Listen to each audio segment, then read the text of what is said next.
한번 저를 따라해 주시 바랍니다. 나 때문에 교회가 삽니다. 자, 이런 소리를 많이 들었으면 좋겠죠, 그렇죠? 네. 자, 옆에 분 하겠습니다. 당신 덕분에 교회가 삽니다.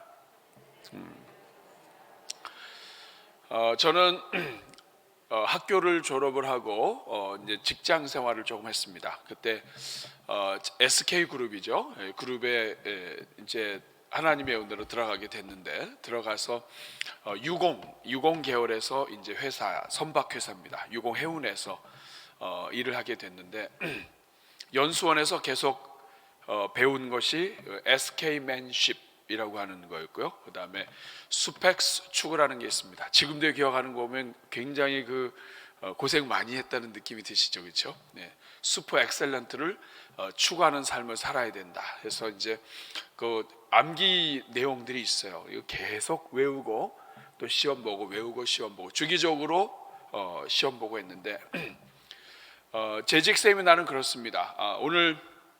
오늘과 이제 금요일에 걸쳐서 두 번에 걸쳐 진행하는데, 오늘은 앞부분에는 우리 교회가 가지고 있는 기본적인 것, 그리고 뒷부분에는 재직으로서 우리가 어떤 마음으로 해야 되는가 하는 부분, 그리고 금요일 날에는 아주 구체적인 부분에 있어서 우리가 확인해야 될 내용들을 함께 나누면서 재직 세미나를 진행하려고 합니다.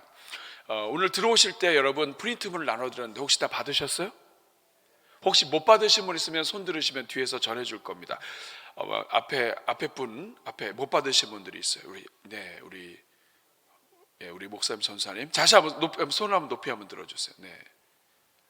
이분들은 어떻게 들어오셨죠? 우리가 뒤에서 들어올 때 다 이렇게 줬는데 어떻게 안 받고 들어오실 수가 있을까? 자, 여기 반주도 찬양대는 이해가 갑니다. 일찍부터 나오셔서 자, 우리 찬양대 쪽이 좀 많아요. 찬양대 쪽을 좀 안 받으신 분들 좀 주세요. 찬양대, 네, 찬양대. 네. 우리가 무술을 하시는 분들이 많은 것 같아요. 이렇게 건너뛰기를 하셔서 오신 것 같은데 감사합니다. 자, 다시 한번 안 받으신 분 한번 손 들어주세요. 네. 추운 날 왔는데 시험 드시면 안 되니까. 자, 우리 거기 가운데. 네.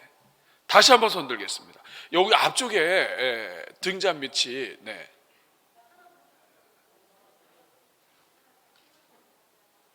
다 받으셨어요? 하나만 더, 우리 찬양대 하나 더. 이쪽 찬양대, 이쪽 성혜진 전사님, 이쪽 찬양대. 됐습니다. 네. 자, 금요일 날은 저희가 들어올 때 이 프린트물이 있으니까 항상 확인하시고 들어오시면 좋겠습니다. 오늘은 슈퍼맨들이 많으셔가지고 어떻게 들어와셨는지 모르겠어요. 네. 아마 일찍 오셔서 기도하시다가 못 받으신 것 같아요. 네.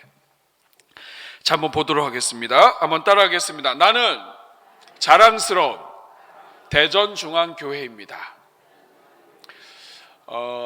여기에는 굉장히 중요한 의미가 있습니다. 하나님께서 대전중앙교회로 보내주시는 어떤 영혼도 정말 자랑스러운 성도가 되게 하겠다. 그리고 남들이 볼 때도 자랑스러운 성도뿐만 아니라 하나님의 백성으로서의 그 격이 있는 그러한 성도로 세우겠다 하는 비장한 각오가 담겨 있는 말씀입니다. 그래서 누구든지 대전중앙교회에 오면 그 자체가 소중한 만남이고 그리고 그러한 사람들로 세우는 교회로 사명을 감당하겠습니다 하는 목회자의 고백이기도 합니다. 먼저 1번 큰 제목은 재직 일꾼의 기초입니다. 특별히 대전중앙교회는 어떤 부분을 향해서 달려갈 것인가 하는 것을 여러분들과 함께 나누고자 합니다. 오늘 이 자리에 계신 분들은 참 소중한 시간을 내셔서 이 추운 추위를 뚫고 오셨는데, 오늘 이 자리를 통해서 다시 한번 생각하고 또 우리가 같은 목표를 향해서 갈 수 있기를 바랍니다. 자, 대전중앙교회의 사명, 이것은 우리가 늘 같이 생각하고 외우고 있어야 돼요. 우리 같은 방향으로 가야 되니까. 자, 같이 한번 외워보겠습니다. 자, 눈 감고 한번 해볼까요? 시작. 세상의 가슴을 그리스도의 가슴으로 세워가는 가슴 벅찬 축복의 공동체. 눈 감고 저를 보고 하는 것처럼 보이지만 앞에 딱 이렇게 유교를 보고 하시는 것 같은데. 다시 한번 하겠습니다. 시작. 세상의 가슴을 그리스도의 가슴으로 세워가는 가슴 벅찬 축복의 공동체. 여기에는 굉장히 중요한 것이 있습니다.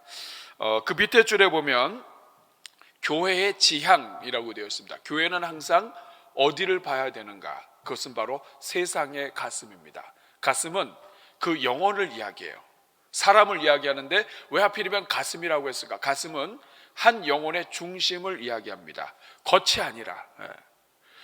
교회는 세상에 있는 영혼들의 그 껍데기, 그 영혼들의 그 속을 감추기 위해서 막 한 거기에만 머물러서는 안 된다.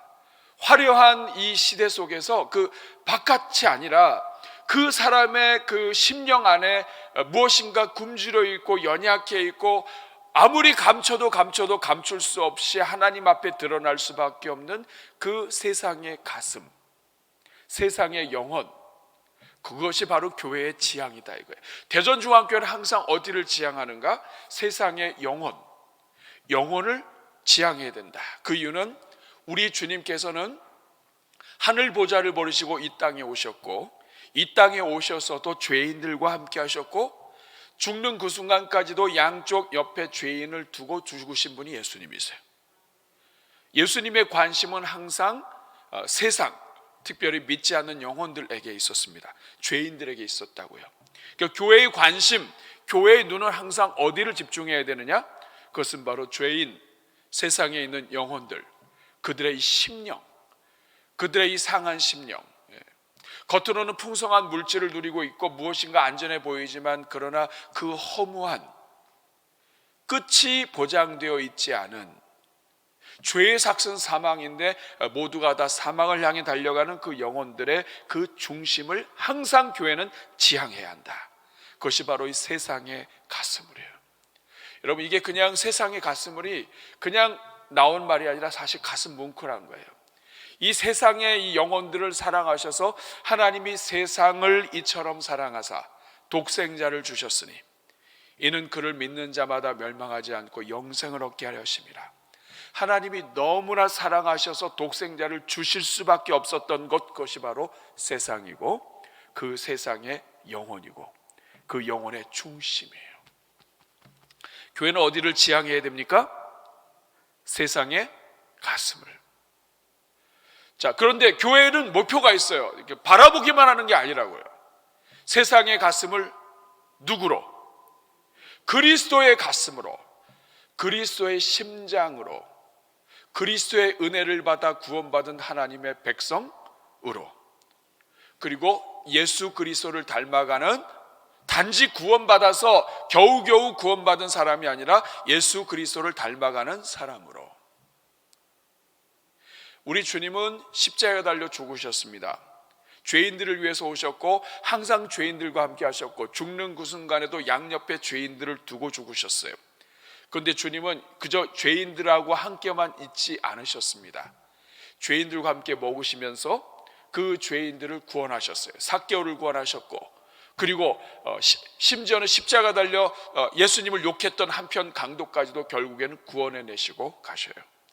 예수님은 항상 세상의 가슴을 그리스도의 가슴으로 구원해내시는 그 주님이셨고, 십자가의 죽으심으로 이제는 누구든지 예수님을 믿는 자마다 구원하시는 하나님의 능력으로 오늘 이 교회를 만들어내셨습니다.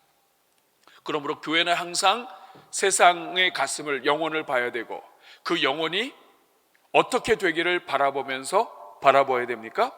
구원받아서 그리스도의 신실한 제자가 되도록 항상 세상의 가슴을 그리스도의 가슴으로. 따라하겠습니다. 세상의 가슴을 그리스도의 가슴으로. 이것이 교회에 존재하는 목적이에요. 그런데 그 다음이 뭐냐면 세상의 가슴을 그리스도의 가슴으로, 그 다음이 뭐예요? 세워가는. 교회는 뭐 하는 것이냐? 이 교회가, 이 지역 교회가 이 땅에서 무엇을 하는 것이냐? 세상의 가슴을 그리스도의 가슴으로 목표를 향해서 세워가는, 한 사람 한 사람을 정말 불신자를 믿는 자를 그리스도의 일꾼으로 세워가는,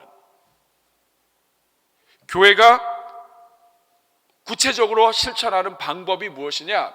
세워가는 것이다. 세워가는 것은 저절로 되어지지가 않죠. 이것은 양육과 훈련으로, 노력으로, 눈물의 기도로, 헌신으로, 생명을 다하여 그 사람을 용서하는 것으로, 허물을 덮어주는 것으로 세워가는, 부모가 자식을 낳아서 키울 때 이 자식 하나가 하나님 은혜 가운데서 넘어지고 또 넘어져도 다시 일으키는, 3,000번을 넘어져야 아이가 넘어졌다가 이걸 반복하다가 이제 일어선대요. 3,000번 수없이 반복해서 넘어지는 것을 다시 세워서 하나님의 일꾼으로, 그리스도를 닮은 일꾼으로 세워가는, 훈련해가는, 만들어가는, 빚어가는, 가슴 벅찬, 이것은 교회의 영적인 상태를 의미합니다. 교회의 영적인 상태는 항상 가슴 벅찬, 가슴 벅찬은 다른 말로 이야기하면 성령 충만한, 은혜 충만한, 세상의 가슴을 그리스도의 가슴으로 세워가는데 빈 가슴, 정말 그냥 아주 냉랭한 가슴, 미워하는 마음으로도 할 수 있어요. 증오하는 마음으로도 우리가 세상의 가슴을 그리스도의 가슴으로 세울 수 있다고요. 그게 아니라 가슴 벅찬, 하나님이 지금도 살아계시구나, 하나님은 나를 이렇게 아끼시고 사랑하시는구나, 내가 이렇게 허물이 많은데도 나를 붙잡고 계시는구나. 항상 성령이 충만한 상태, 가슴 벅찬. 그리고 축복의 공동체는 교회의 정체성입니다. 아브라함을 부르셨을 때 네가 가서 복이 되라 하신 말씀처럼 교회는 그 자체로, 우리가 누구냐? 우리는 축복의 공동체다.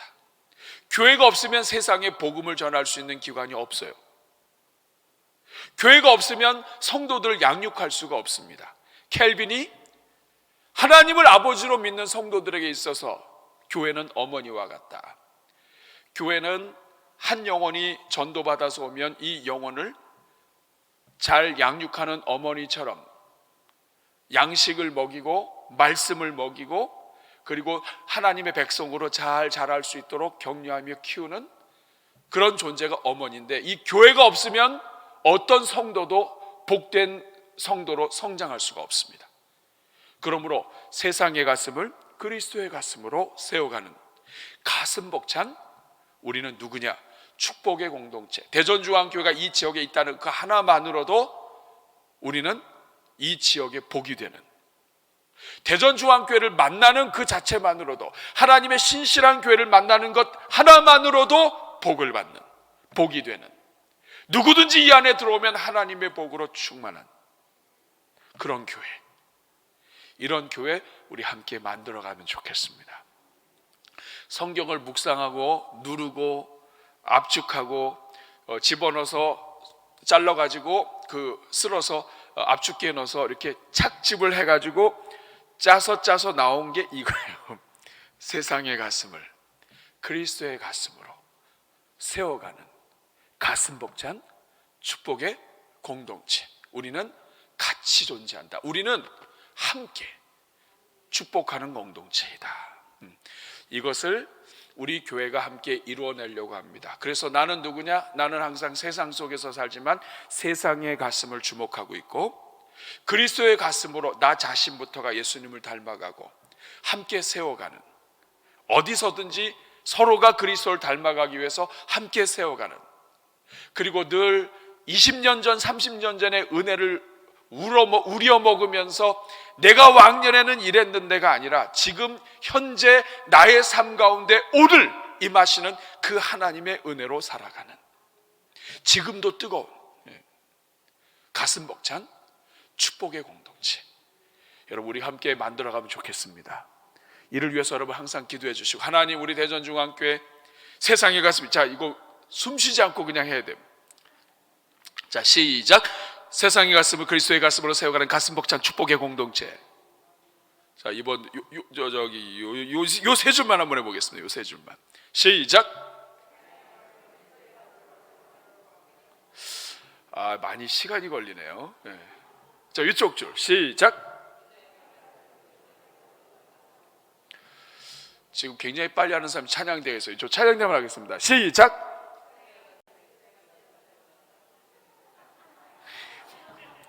다 같이 시작. 세상의 가슴을 그리스도의 가슴으로 세워가는 가슴 벅찬 축복의 공동체. 여기서 하나라도 빼면 돼요, 안 돼요? 안 돼요, 안 돼요. 세상의 가슴을 빼면 우리 누구를 위해서 살다는 거예요? 그리스도의 가슴으로 누구를 세상의 가슴을 가슴 벅찬 이러면 또 안 됩니다. 세상의 가슴을 누구에게로, 누구만큼, 그리스도만큼 어떻게 세워가는, 또 축복의 저희 가슴 벅찬 빼면 안 돼요. 이거 그러면 우리는 늘 성령 충만하지 않겠다는 거 아니에요? 자, 이것을 기억할 수 있길 바랍니다. 교회의 5대 핵심 목적. 교회는 5가지의 기본 목적이 있습니다. 예배, 교제, 훈련, 사역, 전도 및 선교. 하겠습니다. 자, 첫째가 뭐라고요?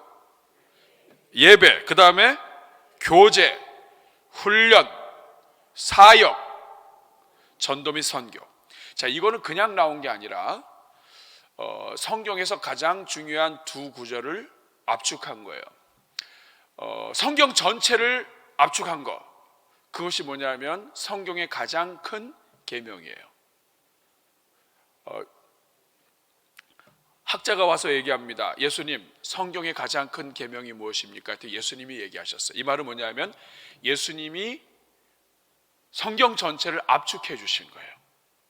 그런데 이 말씀을 했을 때 서기관들과 학자들이 그 말을 옳게 여겼더라. 이 말은 뭐냐면 예수님의 이 말씀은 예수님만의 말씀이 아니라 성경을 어느 정도 알고 랍비들이 통달한 사람들이라고 한다면 성경의 메시지가 이렇다는 것을 안다는 거예요.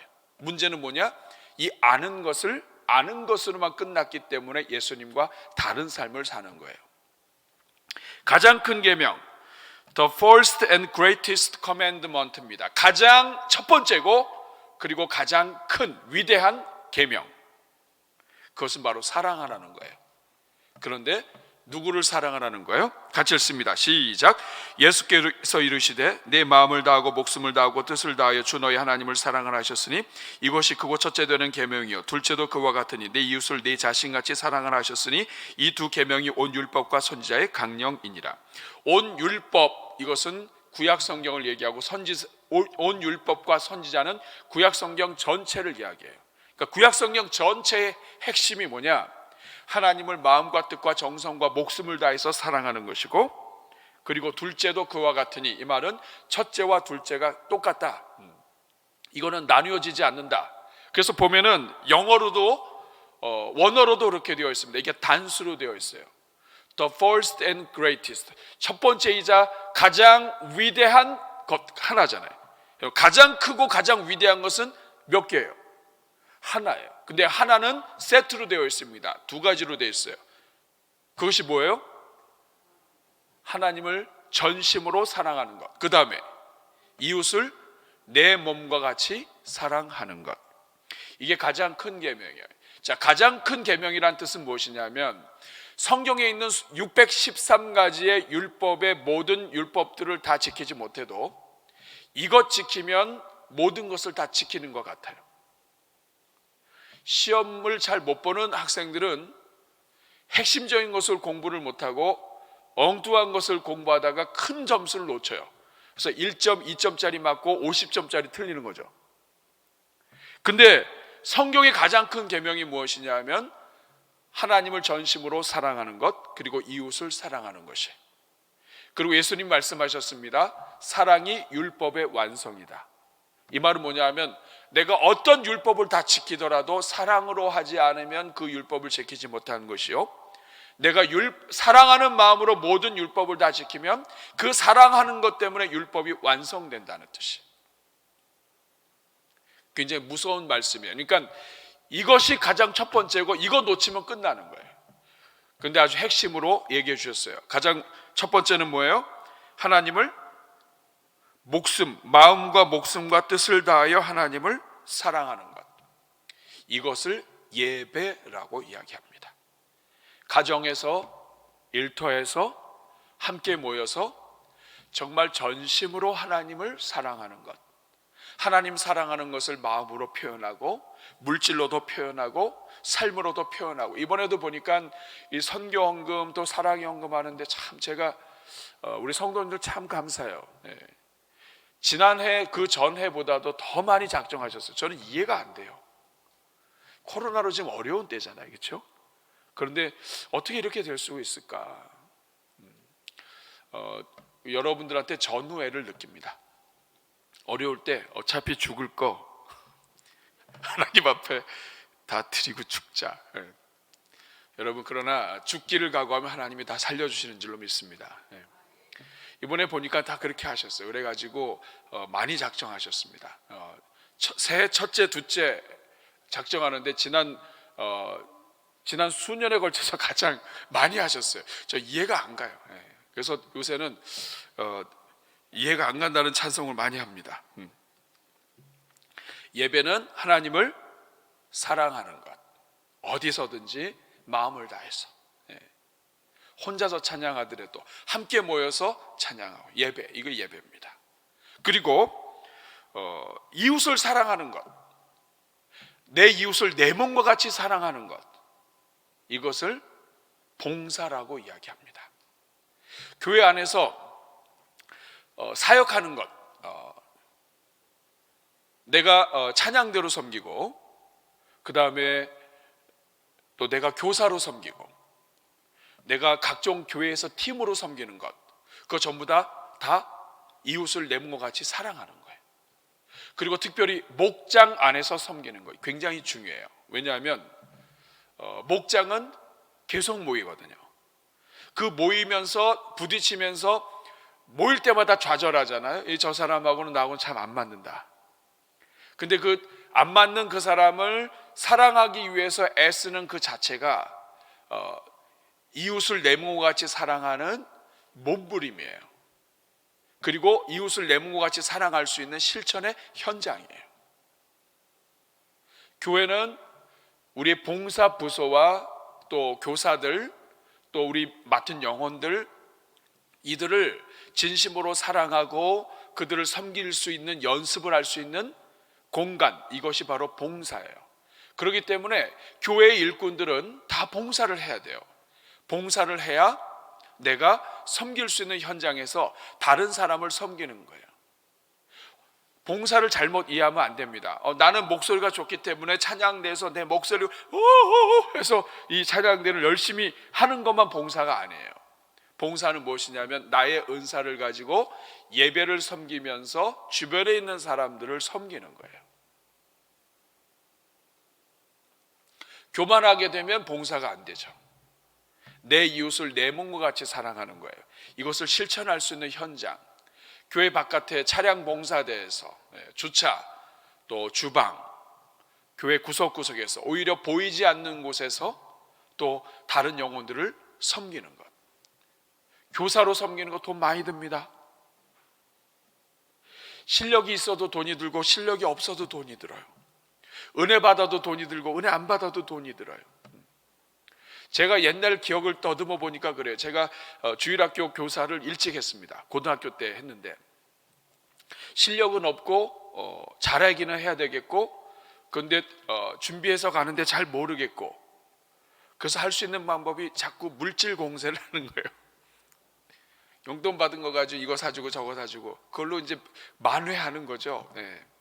실력이 없어도 돈이 들고 사랑해도 돈이 들어요. 사랑하면 자꾸만 주고 싶어요. 애들은 몰라요. 그게 감사합니다. 어쨌든 내 이웃을 내 몸과 같이 사랑하는 거, 이게 봉사예요. 그 다음에 가장 큰 사명, 이걸 대위임령이라고 그래요. 예수님께서 주신 모든 명령, 성경 전체를 통틀어서 아브라함에게 주셨던 이 명령을 예수님께서 다시 하세요. 아브라함에게 주셨던 거, 너는 가서 모든 족속으로, 하나님께서 아브라함에게 내가 내게 이르는 땅으로 가라, 네가 복이 될 것이다 하는 것을 예수님께서 다시 말씀해 주신 거 읽어보겠습니다. 시작. 예수께서 나와 말씀하여 이르시되 하늘과 땅의 모든 권세를 내게 주셨으니 그러므로 너희는 가서 모든 민족을 제자로 삼아 아버지와 아들과 성령의 이름으로 세례를 베풀고 내가 너에게 분부한 모든 것을 가르쳐 지키게 하라. 볼지어다 내가 세상 끝날까지 너희와 항상 함께 있으리라 하신지라. 여기에 보면 예수님께서 모든 권세를 다 주셨기 때문에 이제 내가 너에게 명령한다 하면서 너희는 가서 모든 민족을 제자로 삼아라. 이것이 본동사예요. 본동사가 가장 중요한 동사죠. 그러니까 결국 예수님의 명령은 제자를 삼으라는 거예요. 이것이 교회에 주신 명령입니다. 교회는 사도부터 시작을 해서 지금까지 교회는 무엇을 하는 곳이냐? 제자를 삼는 것이다. 제자를 삼다는 것은 무엇이냐면 가서 복음을 전해서 예수님을 믿게 해가지고 그 예수님을 믿게 한 사람이 예수님을 닮도록 양육하고 훈련하고 반복해서 가르쳐가지고 결국에는 또 다른 영혼들을 섬길 수 있는 예수님의 제자와 같은, 예수님과 같은 또 다른 사람들을 만들어내는 것, 이게 제자를 삼는다는 뜻이에요. 이 일을 위해서 가서 세례를 베풀고 가르쳐 지키게 하라. 이게 다 나오죠. 전도와 선교는 가서 제자 삼으라는 거죠. 교제는 무엇입니까? 교제는 하나님과 교제할 수 없이 끊어진 사람, 예수님 믿지 않는 사람에게 가서 복음을 전해서 그 사람이 예수 그리스도 안에서 성부, 성자, 성령 하나님을 믿고 성부, 성자, 성령의 이름으로 세례를 베풀게 되면 이제는 우리는 공식적인 가족이 돼요. 교제는 무엇이냐? 가족이 되도록 만들어내는 것이죠. 세례를 베푸는 것, 이것은 가족이 되게 하는 것입니다. 그래서 교회는 무엇을 하는 것이냐? 가서 전도와 선교를 통해서 복음을 전하고 그들이 복음을 받아서 예수님을 믿게 해서 세례를 베풀어서 가족이 되게 하고, 가족이 된 것을 교회 안에서 목장과 이런 여러 공동체와 사역을 통해서 같이 형제됨을 누리고 교제하고, 훈련은 무엇이냐면 가르쳐 지키게 하는 거예요. 하나님 말씀을. 여기서 가장 중요한 이 엔진과 같은 것이 무엇이냐면 가르쳐 지키는 거예요. 가르쳐 지키는 것이 없으면 전도도 안 되고 선교도 안 되고, 그리고 복음을 전하는 것도 안 되고, 예수 그리스도 안에서 어떻게 생활해야 되는지도 모르고, 하나님을 어떻게 예배하며 살아야 되는지도 모르고 아무것도 안 돼. 그래서 가르쳐 지키는 것이 엔진이고, 이것이 교회가 제대로 서야 예배, 교제, 사역, 봉사, 전도, 선교, 이 모든 것이 다 돌아가게 돼 있어요. 그러므로 이 말씀 전체를 해석을 하면 교회에서 양육 훈련이 안 되면 교회 아무것도 안 됩니다. 이것이 제가 지난 기간 동안에 왜 이렇게 사람 세우는 것, 체계를 잡는 것에 계속해서 집중했느냐 하는 거예요. 제가 이해하기로는 양육과 훈련이 안 되면 교회는 아무것도 안 됩니다. 설교도 마찬가지고 이 모든 것들이 이 안에 다 양육 훈련이 다 포함되어 있어요. 근데 이것만 가지고는 안 돼요.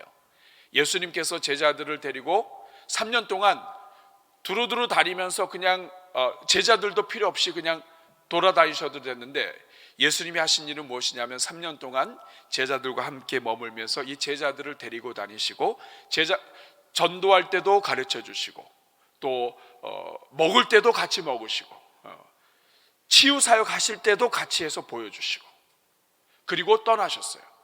그 떠나셨지만 제자들은 그것을 다 보고 그대로 사는 거죠. 마찬가지예요. 사도가 그렇게 했고 사도 바울이 그렇게 했고 목회자도 마찬가지예요. 강단에서만 설교하면 얼마든지 피곤하지 않게 사역할 수 있어요. 그냥 뭐 여기서만 잘하면 되잖아요. 삶은 어떻게 살든지 상관없이 그냥 할렐루야 하고 다니면 돼요.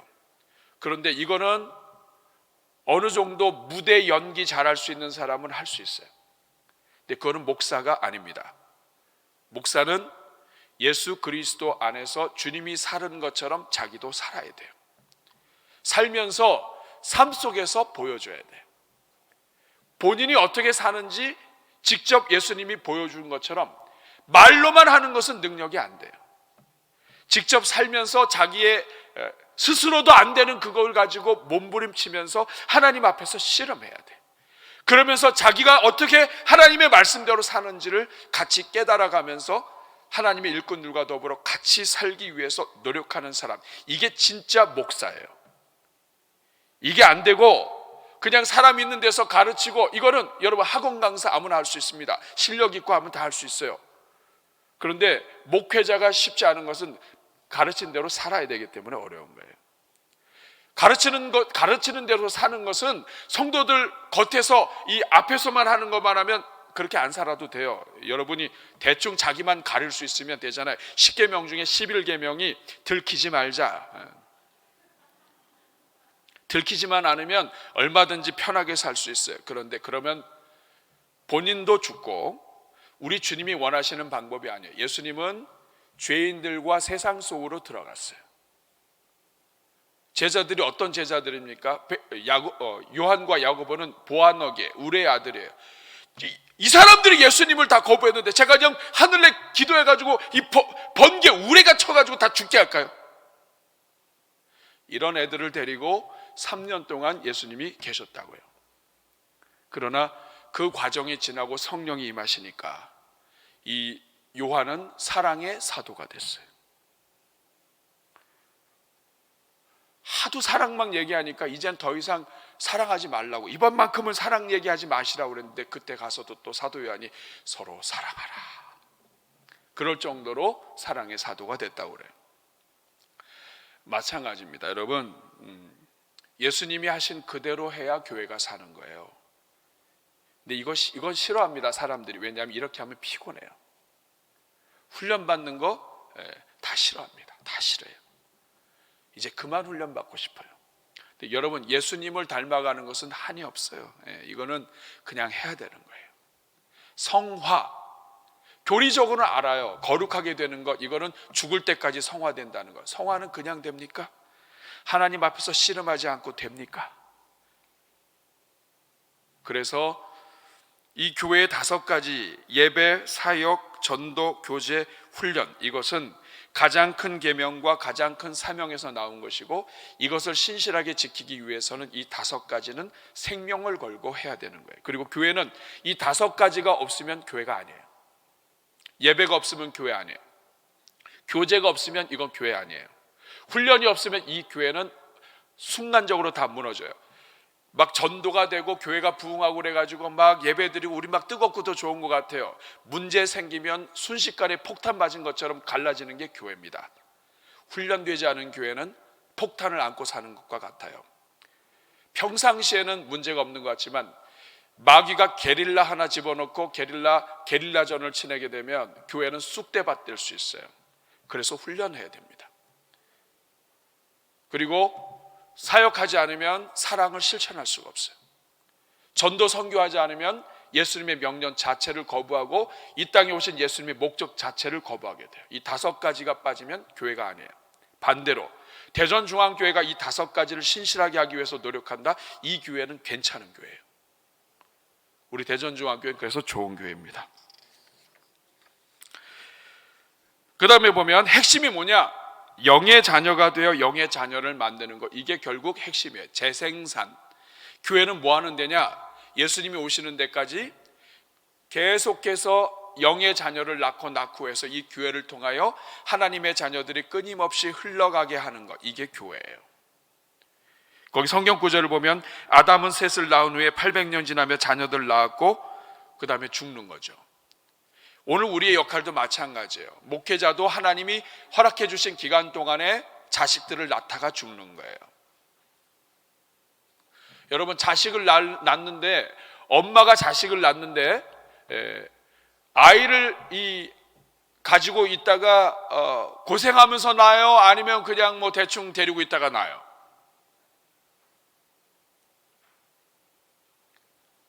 해산의 고통이 있죠. 마찬가지예요. 자식을 쉽게 낳으려고 하면 쉬운 자식이 나옵니다. 목사도 마찬가지예요. 영의 자식을 만들어내는데 노력을 기울이지 않고 대충 강단에서 해서 하면 이 자식을 만들긴 하는데 이 자식이 쉬운 자식이 나온다고요. 나의 목회자에게 주신 그 은혜와 눈물과 기도와 이 모든 것들을 담아서 한 사람 한 사람을 빚어야 이 자식이 하나님의 일을 하는 감당하는 자식이 나와요. 그래도 실패한다고요, 여러분. 우리 엄마들이 그렇잖아요. 아이를 갖다 그렇게 고생하면서 키웠는데 이 자식이 잘못돼 봐요. 그래도 잘못되는 게 자식인데 하물며 영의 자식이겠습니까? 그러니 제자 훈련을 하고 사역 훈련을 하고 정말 시간을 같이 보내고 눈물 흘리고 하면서 고생하면서 하는 거예요. 그렇게 해서 사람이 빚어지고 아이가 자라는 거지 그냥 안 자라지는 겁니다. 이 세상의 모든 일이 그래요. 노력을 기울이지 않고 큰 거 얻는다, 그건 도둑놈 심보입니다. 눈물이 들어가야 사람이 만들어지는 거고요. 부모가 자식을 품고 하나님 앞에서 기도하고 엎드려야 그 자식이 하나님 앞에서 영의 자식이 되는 거예요. 마찬가지입니다. 교회는 영의 자녀를 만들어내는 데예요. 이것은 그냥 안 됩니다. 직분 맡아가지고 대충 이렇게 해서 안 됩니다. 여러분, 맡겨주신 자녀, 학생들, 교사라면 아이들 끌어안고 하나님 앞에서 씨름해야 그 아이가 빚어진다고요. 한 번에 안 되기 때문에 어릴 때부터 해서 수많은 교사들과 목자들과 또 하나님의 일꾼들과 양육 훈련을 통해 가지고 전방위로 모든 방향에서 다 하나님의 사람들을 만들고, 때로는 예배를 통해서, 부흥회를 통해서, 때로는 특세를 통해서 막 여러 방향으로 해가지고 그렇게 해야 하나님의 사람이 만들어진다. 여러분, 아이가 주일학교 몇 번 나왔다고 이게 변화됩니까? 안 되죠. 수많은 눈물을 먹고 자라는 거예요. 기도를 먹고 자라고, 우리 권사님 또 우리 교회 어머니 아버지들의 눈물 먹고 자라야 아이가 키워지는 겁니다. 그러니까 대전중앙교회를 고석찬 담임 목사가 양육하고 훈련하고 한다. 이것은 뭐냐면 하나님께서 맡겨주신 영혼들을 눈물로, 헌신으로 피를 뽑아 키우겠다는 뜻이에요. 왜냐하면 그렇게 해야만 일꾼이 만들어지기 때문에 그래요. 자, 성경을 주신 목적이 뭡니까? 같이 읽습니다. 시작. 모든 성경은 하나님의 감동으로 된 것으로 교훈과 책망과 바르게 함과 의로 교육하기에 유익하니 이는 하나님의 사람으로 온전하게 하며 모든 선한 일을 행할 능력을 갖추게 하려 합니다. 성경은 결국은 뭐예요? 교훈, 책망, 바르게 함, 의로 교육하기에 유익한데, 결국 성경의 목적은 뭐냐면 하나님의 사람으로 온전하게 하는 것이 목적이고, 그 다음에 온전하게 해서 선한 일을 행할 능력을 갖추게 하는 거예요. 이게 성경을 주신 목적이에요. 그러면 목회자를 주신 목적은 뭐예요? 같이 읽습니다. 시작. 그가 어떤 사람은 사도로, 어떤 사람은 선지자로, 어떤 사람은 복음 전하는 자로, 어떤 사람은 목사와 교사로 삼으셨으니 이는 성도를 온전하게 하여 봉사일을 하게 하며 그리스도의 몸을 세우려 하십니다. 성도를 온전하게 하는 것이 첫 번째 나와요. 성경을 주신 목적과 목사를 주신 목적이 똑같습니다. 성도를 온전하게 한다, 이 말은 완전하게 한다는 뜻이고 그리스도를 닮아가게 한다는 거예요. 이것은 저절로 안 됩니다. 교회 오면서 다 완전해진다? 아닙니다. 뼈를 깎는 고통이 없이는 온전해지지 않습니다. 그리고 그 다음이 중요해요. 온전하게 되어야 그 다음에 선한 일을 할 수가 있습니다. 온전해지지 않으면 선한 일이 안 돼요. 죄로 가득한데 선한 일이 되겠습니까? 선한 일을 하고 싶어요. 그래서 선한 일을 하기 위해서 손을 대는데 하는 손을 대는 일마다 마찰이 일어나요. 왜냐하면 내가 온전하지 않기 때문에. 선한 의도를 가지고 말이 헛나오면 선한 일을, 분명히 나는 선한 일을 하고 좋은 일을 하고 싶은데 이 말은 사람에게 상처를 준다고요. 그래서 어려운 거예요. 교회 일이 그래서 어렵습니다. 그래서 온전하게, 이 순서가 그렇게 되어 있어요. 온전하게 되는 것이 첫 번째고, 온전하게 되면 될수록 선한 일이 더 많아져요. 한 절반만 온전하면 절반만 선한 일이 나온다고요. 그런데 60%, 70%, 80% 이렇게 점점 온전해지면 그가 하는 모든 일들은 말과 이 모든 것에 있어서 선한 일이 많이 나와요. 그리고 이것이 점점 많아지면 가정에서든 일터에서든 어딜 가든지 영향력이 커지게 됩니다. 그리고 목사를 주신 세 번째 목적은 교회를, 그리스도의 몸, 교회를 세우게 하기 위한 것이에요. 그래서 이 땅에 예수님께서 선천하시고 사도들을 두시고 그리고 오늘날 목사를 주신 것은 성도들을 온전하게 하고 봉사의 일을 하게 하고 그리고 이 지역교회, 하나님의 교회를 든든히 세우기 위해서 목사를 주신 거예요. 성경을 주신 목적과 목사를 주신 목적이 똑같습니다. 다시 말하면 성경을 신실하게 실천하는 사람이 목사입니다. 제가 이것을 왜 일꾼 재직 세미나 때 알려드리냐면 여러분들이 분별할 수 있어야 돼요. 우리 목사님이 성경이 이야기하는 것을 하려고 하는 것이냐 아니면 다른 일을 하려고 하시는 것이냐를 여러분이 스스로 분별하라는 뜻이에요. 지금 목사님이 하시는 일이 목사로서의 소명인가 아닌가 스스로 분별하시라 이 말이에요. 그래서 하나님이 성경을 통해서 하시고자 하는 그 일을 목회자가 하는 거예요. 목적이 똑같아요. 여러분도 똑같습니다. 여러분들도 목자들 그리고 교사들 그리고 교회를 사랑하는 모든 사람들은 다 똑같아요. 나 스스로가 온전하게 되면서 봉사의 영향력을 넓히고 이 땅에 있는 교회를 같이 세워가는 것, 이것이 다 우리 모두의 사명이에요. 이 일을 위해서 우리가 함께 존재하는 것입니다. 자, 그러면 큰 두 번째입니다. 교회의 재직 혹은 하나님 나라의 일꾼이란 무엇인가? 교회 내 오랜만에 밑줄이 나왔습니다. 평신도 지도자 및 일꾼이죠. 교회의 재직은 교회 안에 하나님이 허락해 주신 인적 자원이고 영적 자원이고 일꾼이에요. 평신도 지도자 및 일꾼입니다. 재직 혹은 일꾼, 여기에 나오는 성경에 두 가지 중요한 단어가 있는데 첫 번째는 섬기는 사람입니다. 디아코노스, 디아코니아. 내가 갱그리아 교회의 일꾼으로 있는 우리 자매 베베를 너에게 추천하노니, 여기서 일꾼이라고 하는 말은 섬기는 사람이란 뜻이에요. 그러므로 재직 일꾼 세미나 우리는 누구냐? 우린 일꾼이에요. 섬기는 사람이에요.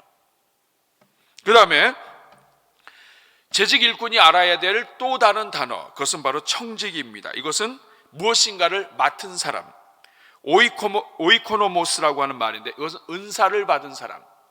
하나님이 나에게 어떤 은사를 주셨기 때문에 그 은사에 맞춰서 무엇인가를 맡은 사람, 하나님이 교회를 통해서 어떤 자리를 주셨기 때문에, 맡게 해주셨기 때문에 하나님이 나에게 주신 은사를 가지고 그것을 섬기는 사람. 지혜를 주셨다면 그 지혜를 가지고 그 일을 섬기고, 영혼 사랑하는 마음을 주셨다면 그 영혼 사랑하는 마음을 가지고 섬기고, 나에게 물질의 은사를 주셨다면 그 물질을 가지고 다른 영혼들을 섬기고, 긍휼의 은사를 가졌다면 그 긍휼의 은사를 가지고 내가 있는 자리에서 섬기는 거예요. 그렇기 때문에 똑같은 교사를 할지라도 섬김이 달라요. 어떤 교사는 냉철한 지혜를 가지고 지혜로서 섬겨요. 왜냐하면 그가 받은 은사예요. 근데 어떤 사람은 똑같은 교사를 하지만 냉철하게는 가르치지 못해도 그 교사와 만나면 가슴이 먹먹해지고 이상하게 같이 울고 싶고, 이런 긍휼의 은사가 있는 사람들이 있어요. 어떤 사람은 기도의 은사를 가지고 맡은 사람들을 위해서 기도하기 시작을 해요. 다 섬김이 다릅니다. 맡은 직분은 비슷할지 몰라도 은사가 다르기 때문에 섬김이 달라요. 그렇기 때문에 교회는 한 사람 한 사람이 다 중요해요. 왜 나랑 똑같지 않지? 왜 저 사람을 이렇게 못 가르치지? 아닙니다, 여러분. 하나님이 교사로 섬기게 하셨는데 은사가 다른 거예요. 그리고 그 사람이 있기 때문에 돌아가는 거예요. 잘 가르친다고만 해서 돌아가는 게 아니죠. 잘 가르치는 사람도 필요해요. 그러나 주일학교를 보세요. 찬양과 율동을 잘 하시는 선생님이 필요했죠. 그런 사람들이 보통 또 잘 못 가르칠 수도 있어요. 어떤 사람은 조금 말하다가 그냥 울어요. 가르치기가 어려워요. 근데 그 우는 사람이 있기 때문에 전체 분위기가 따뜻하다고요. 어떤 사람은 가르치는 것도 안 돼, 찬양도 잘 안 돼, 물질도 그렇고 여러 가지로 다 없어. 그런데 기도발로 살아요. 그분이 있으면 하여간 영혼들을 다 하나님 앞으로 데리고 가서 기도하고 일주일 내내 기도하고. 여러분, 그래서 각자에게 주신 은사를 가지고 섬기는 거예요. 이런 사람을 청지기라고 합니다. 청지기는 무엇인가? 하나님이 무엇인가를 준 사람이에요. 그래서 은사를 주었기 때문에 은사를 맡은 자로서 하나님이 그 주신 그 은사를 가지고 하나님을 위해서 쓰는 사람, 무엇인가를 맡은 사람, 이게 청지기예요. 우리 사랑하는 여러분, 저를 보세요. 하나님이 여러분들에게 무엇을 주셨어요? 건강 주시고 은혜 주시고 또 적절한 물질도 주시고 또 사랑하는 마음도 주시고 또 여러분들에게 이런저런 것들을 주시고 맡겨주셨다면, 또 반주할 수 있는 것도 주시고 찬양할 수 있는 것도 주셨다면, 그것을 가지고 하나님 은혜 가운데서 그것을 성실하게, 내 것이 아니라 나에게 맡겨주셨기 때문에 그 맡겨주신 것을 가지고 하나님의 교회와 다른 이웃 사랑하고 하나님 사랑하는데 쓰는 사람, 이 사람이 청지기예요. 그래서 은사를 받은 대로 하나님의 여러 가지 은혜를 맡은 선한 청지기 같이 서로 봉사하라.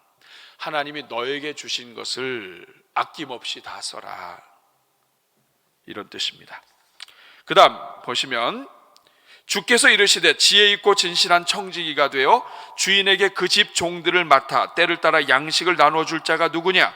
주인이 이를 때 그 종이 그렇게 하는 것을 보면 그 종은 복이 있으리라. 여기 보면 지혜 있고 진실한 청지기, 청지기의 태도는 지혜 있고 진실한 사람이어야 된다. 진실하다는 말은 믿을 수 있는 사람이라는 거예요. 청지기 맡은 사람은 누구냐?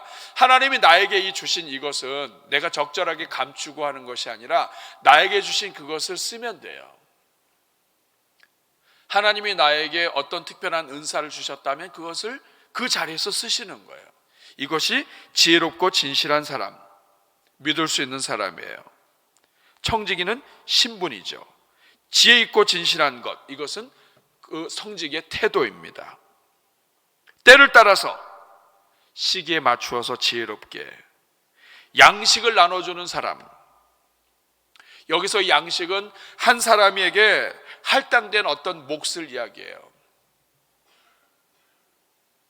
그 사람 한 사람 한 사람에게 하나님이 주시기 원하는 그것을 줄 수 있는 사람, 일용할 양식, 그들에게 오늘 필요한 은혜를 함께 나눌 수 있는 사람,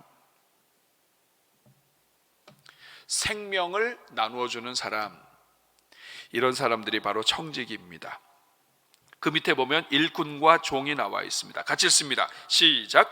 예수께서 제자들을 불러다가 이르시되 이방인의 집권자들이 그들을 임으로 주관하고 그 고관들이 그들에게 권세를 부리는 줄을 너희가 알거니와 너희 중에는 그렇지 않아야 하나니 너희 중에 누구든지 크고자 하는 자는 너희를 섬기는 자가 되고 너희 중에 누구든지 으뜸이 되고자 하는 자는 너희의 종이 되어야 하리라. 인자가 온 것은 섬김을 받으려 함이 아니라 도리어 섬기려 하고 자기 목숨을 많은 사람의 대속물로 주려 함이라.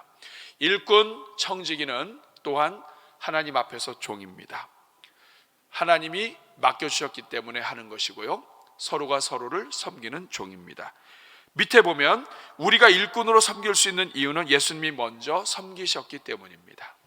예수님께서 먼저 종으로 오셔서 섬기셨기 때문에 우리 또한 섬길 수 있는 거예요.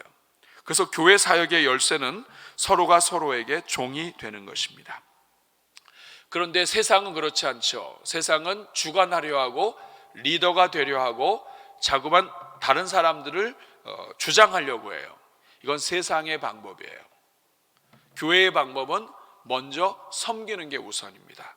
나에게 주신 은사를 가지고 섬기고 사랑으로 섬기고 은혜로 섬기고 그것을 드러내거나 주장하지 않고 겸손하게 때를 따라 지혜롭게 양식을 나눠주는 그러한 하나님의 선한 청지기 같이 봉사하는 것입니다. 3번, 교회의 재직 일꾼의 삶의 자세. 오늘 함께 읽었던 본문인데 굉장히 중요합니다. 7절 보면 만물의 마지막이 가까웠으니, 이게 전제예요. 지금은 어느 때냐? 마지막이 가까웠다. 그렇기 때문에 이 마지막이 가까웠을 때에 이 지금은 마지막이 가까웠기 때문에 지금은 이렇게 해야 된다는 것이 이 구절의 말씀이에요. 그러므로 너희는 정신을 차리고 근신해라. 마지막이 가까웠기 때문에 지금은 정신 차려야 된다, 이 말이에요. 정신 차리라고 하는 말은 냉철해야 된다, 술 취하지 말아야 된다, 이런 뜻이에요. 지금은 정신 똑바로 차리고 만물의 마지막이 가까웠기 때문에 자칫하면은 마귀한테 넘어간다. 정신 똑바로 차려라. 무엇을 위해서 정신 똑바로 차려야 되느냐? 7절 같이 읽겠습니다. 다시 시작. 만물의 마지막이 가까이 왔으니 그러므로 너희는 정신을 차리고 근신하여 기도하라. 지금은 근신하여 기도할 때다, 이런 뜻입니다. 지금은 정신 차리고 근신하고 기도할 때다. 왜냐하면 마지막 때니까. 그럼 무엇을 위해서 정신을 차리고 기도해야 되는가? 8절 같이 있습니다. 시작. 무엇보다도 뜨겁게 서로 사랑할지니 사랑은 허다한 죄를 덮느니라. 이 말은 뭐냐면 만물의 마지막이 가까웠기 때문에 지금은 정신 차리고 기도해야 될 때인데, 무엇을 위해서 기도해야 되냐면 우리가 뜨겁게 무엇보다도 서로 사랑할 수 있도록 기도해야 돼요. 이거 못하면 정신 못 차리는 거예요. 지금 만물의 마지막이 가까웠는데 정신 못 차리고 있는 거예요. 왜 사랑해야 되느냐? 사랑은 허다한 죄를 덮기 때문이에요. 여기서 이 덮는다고 하는 말은 그릇으로 등불을 덮어서 보이지 않게 완전히 이렇게 덮을 때 쓰는 말이에요. 배가 바다에서 막 포류하고 있을 때 이 큰 바다가 일어나가지고 파도가 크게 일어나면 배가 보이지 않는 것처럼 상대의 허물과 죄를 덮는 것을 이야기해요. 지금은 만물의 마지막이 가까웠기 때문에 정신 차리고 기도하지 않으면 이거 못한다, 이거예요. 그래서 무엇보다도 뜨겁게 사랑할 수 있도록 깨어서 기도해라, 이런 말씀입니다. 무엇보다도 뜨겁게 사랑할 수 있도록, 그래서 서로의 죄를 덮는데 지금은 만물의 마지막이 가까웠기 때문에 지금은 그렇게 할 수 있도록 기도하고 그렇게 할 수 있도록 정신 차려야 된다. 지금은 지금 막 상대방의 죄를 들춰내고 상대방을 고소하고 고발하고 상대방을 지적하고, 이것은 지금 때를 모르는 거예요. 때를, 지금 어느 때인지. 만물의 마지막이 가까워서 예수님께서 십자가 달려 죽으시고 직접 모든 죄를 다 덮어주시고 이제는 심판이 시작이 됐는데, 지금 마귀가 옛날에 하던 짓을 지금도 계속 하고 있으면 이건 때를 모르는 거예요. 지금 때는 그때가 아니에요. 만물의 마지막이 가까우고 심판이 가까우면 가까울수록 지금은 그거 하면 하나님의 상급이 없어요. 지금은 사랑하는 것이, 뜨겁게 사랑, 그냥 대충이 아니에요. 뜨겁게 불같이 사랑하는 것이 지금 해야 될 때다. 이게 정신 똑바로 차리지 않으면 이거 못한다, 이거예요. 마귀가 수도 없이 우리를 넘어뜨리기 때문에 이거 놓쳐버린다, 이거예요. 때를 아는 지혜가 필요하도록 기도해야 된다. 10절 9절 서로 대접하기를 원망 없이 하고, 대접을 잘해야 될 뿐만 아니라 분에 넘치게 해서 또 서로가 원망이 되지 않도록 하여간 지혜롭게 사랑을 표현하고, 각각 은사를 받은 대로 하나님의 여러 가지 은혜를 맡은 선한 청지기같이 서로 봉사하고, 하나님이 나에게 주신 것은 하나님을 위하여 청지기로서 잘 쓰고, 만일 누가 말하거든 하나님의 말씀하는 것 같이 하고, 봉사라면 하나님이 공급하시는 힘으로, 그래서 범사에 하나님이 영광 받으시도록 하는 것이 말세에 살아가는 성도의 삶이다. 그러므로 일꾼 재직으로서 여러분 금년도에 이 말씀을 잘 집중하세요. 만물의 마지막이 가까웠는데 다른 데 집중하지 마시고, 하나님, 제가 정신 차리고 뜨겁게 사랑하는데 제가 초점을 맞출 수 있도록 저를 도와주세요. 왜냐? 사랑은 율법의 완성인데 마귀는 자꾸만 다른 방법을 쓰려고 그래요. 근데 이게 우리가 여차하면 이거 놓쳐버립니다. 사랑이 율법의 완성이고 하나님을 사랑하고 이웃을 사랑하는 것이 성경의 가장 큰 계명이에요. 다시 말하면 사랑하기만 하고 하나님 사랑, 이웃 사랑만 제대로 하면 우리는 복을 받는다고요. 그런데 마귀는 이걸 알아. 그렇기 때문에 마귀가 우리로 하여금 자꾸 넘어뜨려요. 때로는 이것 가지고 원칙 따지고 이것 따지고 저것 따져서 결국에는 결론은 똑같아. 사랑하지 못하게 하는 거예요. 그러니까 정신 똑바로 차려야 된다. 지금 만물의 마지막이 갖고 왔기 때문에 우리의 행동 하나하나가 다 심판대에 올라가고 우리 하나님 심판 앞에 서게 될 때 정신 똑바로 차리지 않으면 이거 안 돼요. 그리고 이게 안 되면 교회가 무너집니다. 그러므로 지금은 정신 똑바로 차리고 깨어서 근신해서 하나님 앞에 기도하기를 어떻게 기도해야 됩니까? 하나님 2022년도는 뜨겁게 사랑하다가 한 해 마무리하게 해 주십시오. 이거 할 수 있도록 정신 똑바로 차리라 이 말이에요. 이거 못하면 복을 못 받아요. 이렇게 살아야 됩니다. 그 다음에 보면 하나님의 기업을 일으키는 재직 일꾼. 그냥 제목만 읽고 끝나겠습니다. 우리가 다, 자 1번 보면 기업 계속 반복하고 있죠. 2022년도 우리 교회 주신 목적표 뭐예요? 하나님의 기업을 일으키라. 결국 구약 성경에서 얘기한 모든 것, 기업은 무엇을 의미하냐면 우리 자신을 이야기해요. 교회.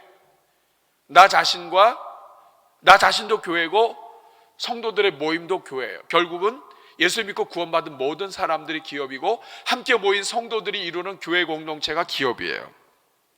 그러므로 2번, 오늘 이 땅의 하나님 기업의 핵심은 교회, 개인 공동체 다 포함됩니다. 그러므로 기업을 일으킨다는 말은 세 가지 의미가 있어요. 첫째는 성도 개인 기업의 부흥을 위해서 기도하며 노력해야 돼요. 나 자신이 예수님을 닮아가는 것이 기업을 일으키는 거예요. 영적으로 성장해서 그리스도를 닮아가고 영적인 영향력이 커지고 자신의 영향력의 지경이 확대되는 것. 그래서 점점 예수 그리스도 안에서 예수님을 닮아갈수록 영향력과 지경이 커져요. 이게 기업을 일으키는 겁니다. 두 번째, 교회 공동체의 부흥을 위하여 기도하는 거예요. 성도들이 함께 모인 이 교회 공동체, 이것은 구약 성경의 땅과 같아요. 땅 속에서는, 약속의 땅에서는 마음껏 예배 드릴 수 있고 성전이 세워지고 그 안에서는 문화가 일어나요. 하나님을 예배하는 문화, 율법을 암송하는 문화, 이런 문화 속에서 누구든지 들어오면 하나님의 백성으로 성장하게 돼요. 그런 것처럼 이번에 첫 번째 짝대기 읽어보겠습니다. 시작. 교회가 성령 충만한 하나님의 나라가 되도록 헌신함. 두 번째, 교회 안으로만 들어오면 저절로 성장하는 제자가 되는 문화를 구축하는 것. 그냥 대전중앙교회만 오면 이상하게 그냥 막 예배가 살아요. 이런 문화를 우리가 만들어가는 것, 이것이 교회를 일으키는 거예요. 기업을 일으키는 것입니다. 이상하게 여기만 오면 이상하게 회복이 돼. 여기만 오면 이상하게 막 희생하고 싶고 말이죠. 이런 거. 그 다음에 세 번째 짝대기, 예수님 닮아가기를 서로 힘쓰는 교회 문화.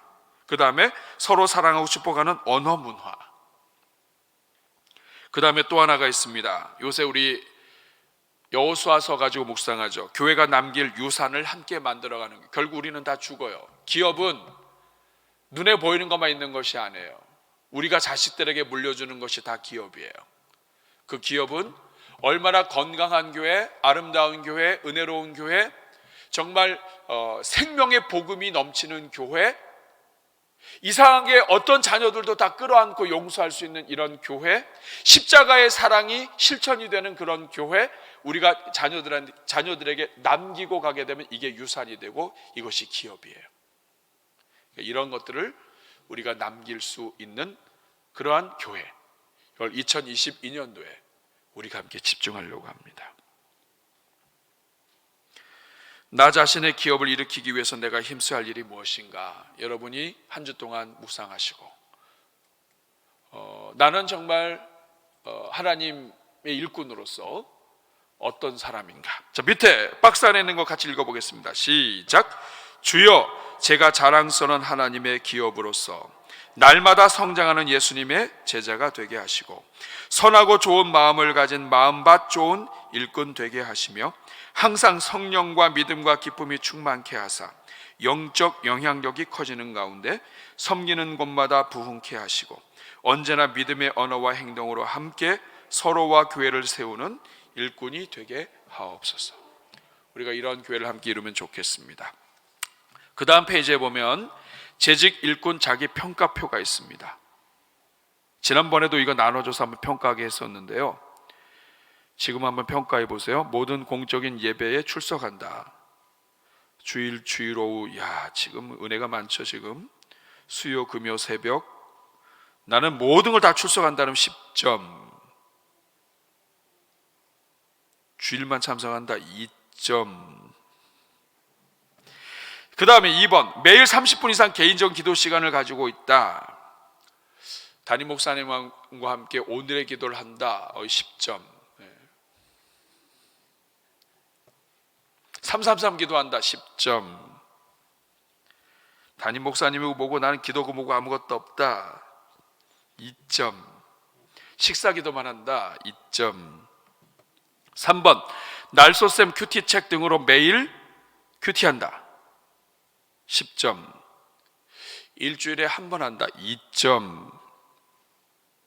지난해 1회 이상 성경을 통독했다 10점. 일꾼 한 2번은 읽어야 되는데 그렇죠? 마태복음만 읽었다 2점. 참, 성경이 1089장인데 마태복음 28장이니까 이건 2점도 안 되지만 그러나 우리는 은혜로운 교회라서 2점. 개인 전도에 최선을 다하며 전도의 열매가 있다 각자가. 6번, 교회에서 부서나 팀에 속하여 봉사활동을 꾸준히 하고 있다. 야, 오랜만에 10점 하나 나오겠습니다. 근데 뭐 한 절반만 나온다 그러면 이제 점수 적절하게 하시고, 헌금생활 성실하게 하고 있다. 여기는 이번에 점수가 좀 높은 것 같아요. 우리 성도님들이 지난 한 해 헌신을 참 많이 하셨어요. 자, 목장 모임에 성실하게 참여하고 있다 10점. 목장이고 뭐고 나는 아예. 자, 9번, 지속적인 성장을 위해 교회 양육 및 훈련 프로그램에 적극 참여하고 있다. 어떻게 해서든지 훈련받지 않기 위해서 도망치고 있다. 교회 밖의 가정과 직장 어디에서든지 그리스도인답다라는 말을 듣는다. 가끔 듣는다, 아예 안 듣는다. 집에서 네가 신자냐 이렇게 물어본다. 자, 11번 같이 읽습니다. 시작. 나의 말 한마디로 사람들이 힘을 얻고 격려가 된다는 말을 많이 듣는다. 총점 이거 잘못됐네요. 100점 만점입니다. 원래는 11개라서 110점이 돼야 되지만 우리는 그냥 항상 늘 100점이죠. 그렇죠? 점수가 좀 낮아도 많이 올라올 수 있습니다. 자, 그 다음에 2022년 재직 일꾼 헌신 서약서. 오른손 들겠습니다. 오른손 들고, 자, 1번 같이 있습니다. 시작. 나는 모든 공적 예배에 최선을 다해 참석하겠습니다. 아멘. 자, 2번 시작. 나는 새벽 기도에 오늘의 기도, 333 기도 등의 기도 훈련과 말씀 묵상을 통한 개인 경건의 힘을. 3번, 목장 모임과 목장 활동에 적극적으로 참여하여 공동체 생활에 힘을 다하겠습니다. 4번, 5번,